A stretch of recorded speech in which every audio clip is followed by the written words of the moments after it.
Well, hello again. I'm Dr. James Deitch. By now, you've seen me in a couple other videos, so I'll skip my background. But what's most important is that I am an alumnus of the Norwich history program, and I've been through a lot of the classes that you are going through now.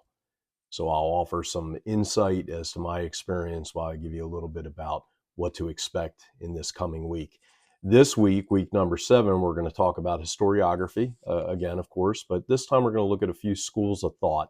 Primarily, we want to consider the Marxist perspective and the New Left historiography as we go through this. Now, we all have some kind of biases in life. I swore an oath to the Constitution of the United States.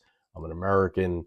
I served in the military, so I have certain biases that are built in. But I want to caution you to set those biases aside as you work through historiography to consider everything that's been written about something. And this is particularly true when it comes to the Marxist worldview and the New Left worldview as you consider that historiography. It is essential to understand where everyone is coming from, what has been written about a certain subject, and the different perspectives in which it's presented. So we're going to again look at 3 very interrelated, intertwined, and overlapping schools of historiography this week. The social school, as I said, the Marxist school, and the New Left school. They all emerged in the 1960s.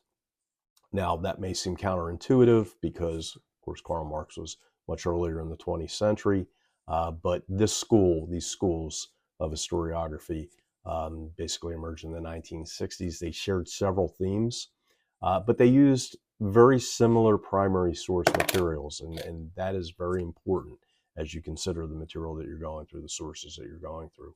All 3 schools started as reactions to the triumphalist consensus historical interpretations that we covered in last week's material.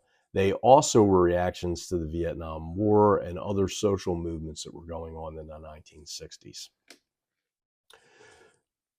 First is the school of historiography, or the social historiography. To put it simply, social historians study the past from the bottom up.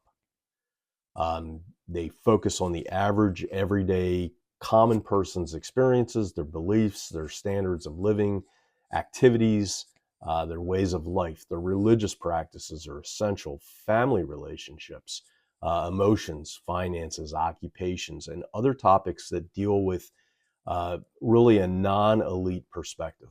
And that's very important. Older historiography was written from a more educated, elitist standpoint. This is a bottoms-up perspective. So social historians may or may not have an ideological agenda.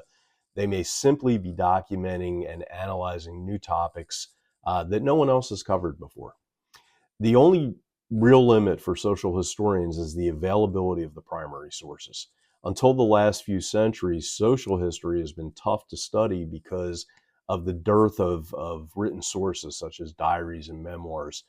Throughout most of human history, in most parts of the world, only the wealthy, the religious, or the political elites were literate.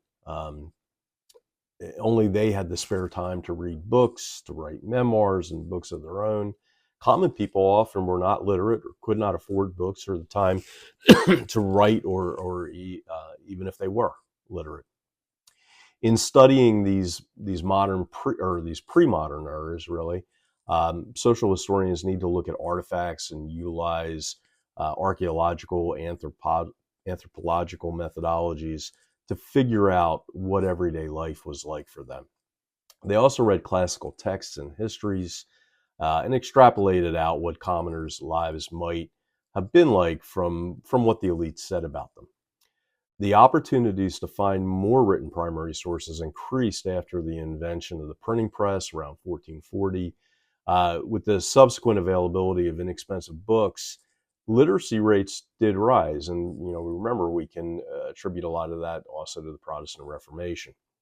By the 1600s and 1700s, written primary sources from commoners became available for scholars. Next, there are 2 similar schools, the Marxist school and the New Left. They both gained traction and prominence really beginning in the 1960s. They both rebelled against the triumphalism of the consensus school. Uh, Marxist historians drew their ideas from Karl Marx, the German philosopher, historian, economist, and sociologist, so well known in the 19th century. Marxist historians view the past through a very particular lens. They embrace the ideas of class struggle. The idea of class conflict becomes the driver and the determinant of past events. So they're looking at things through a very different lens here. Marxist historians seek to expose the excesses and abuses in the conflict between classes. It's very, very important. So remember that they are looking to expose uh, and delineate between classes and demonstrate and expose certain inequities. So look at it from that perspective. Next is the New Left School, which also started in the 1960s and continues to influence historians greatly today. New Left historians expose the wrongs and injustices suffered by oppressed groups and individuals. They want to give these groups their own voices and their own agency, really. So, and that's important, right? Everybody's got to have a voice. The consensus school often, attributed the outcomes and the causality from the winner's perspective, from the dominant force's perspective. The new school, the New Left School, wants to give voice to everybody else and tell their stories.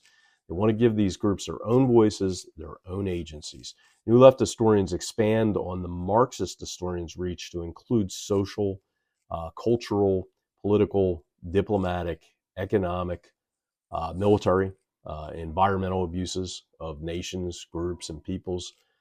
Um, Protests against the Vietnam War, as well as the civil rights movement and women's rights movements, galvanized the New Left historians. In the 1960s and 1970s, they were mostly graduate students that were leading this charge. They challenged the consensus school's conventional wisdom about the greatness of America. They found many critical flaws um, in American political, social, even cultural, diplomatic, and economic life. They were seeking to expose all of these inequities from flaws within the system itself. Um, New Left historians found common cause among Black Americans, women, and other marginalized groups.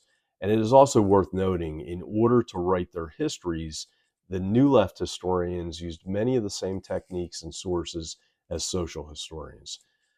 So keep all of this in mind as you approach your work this week. Keep an open mind. And I cannot stress enough how critical the schools of and methodologies that you're going to learn about this week will continue to play a big part in most of the work that you do going forward. Good luck through this week, and we'll see you next week.